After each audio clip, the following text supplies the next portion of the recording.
We choose to go to the moon in this decade and do the other things, not because they are easy, but because they are hard. As Kennedy's words ignited the nation's support for the Apollo program, they also sparked the interest of a junior high school student from Wisconsin, John Wolfram. We read comic books, Buck Rogers and all that stuff, and it was just kind of unbelievable at the time that they're talking about going to the moon. Years later, when Wolfram became a Navy SEAL serving in Vietnam, he had no idea that he would one day be playing a part in Apollo history. But I didn't know that our underwater demolition Team 11 would be called upon to rescue Apollo 10 and 11. On July 20th, 1969, Kennedy's goal was finally realized. Liftoff. We have a liftoff. Liftoff on Apollo 11. Lunar module Eagle landed on the moon, and Armstrong took his famous first step.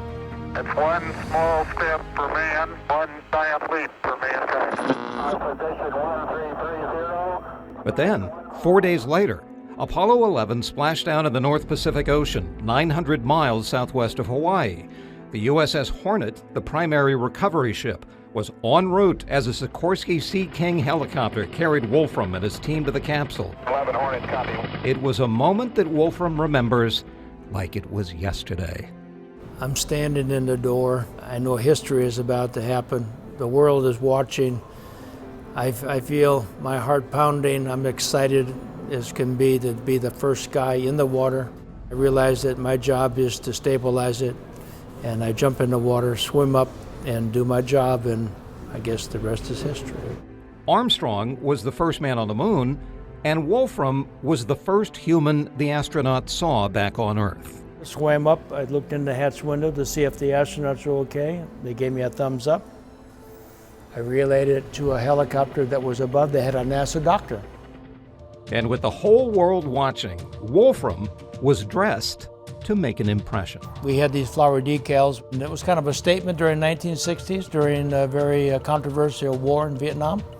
And I wanted to have an opportunity to give the peace sign once or twice out there, and which we did.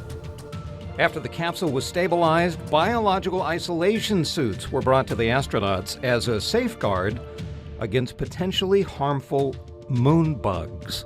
No one really knew what was on the moon. Fortunately, there weren't any dangerous germs, but if there would have been, we had a name for it. We're going to call it the lunatic. Wolfram's also got a lighthearted response for people who think that the moon landing was faked. Well, there was 9 ships out there, 9,000 men on those ships, 54 aircraft, and with all the NASA personnel that was involved, 450,000 people behind computers developing all of this. I think if it's a hoax, we all should get an Academy Award for acting. But there was nothing more genuine than Wolfram's reaction to returning to the USS Hornet 50 years later. It brings back a lot of memories. It was a very momentous time in my life, exciting to be a part of it, and it's just something I'll never forget. For KPIX 5, I'm Brian Hackney.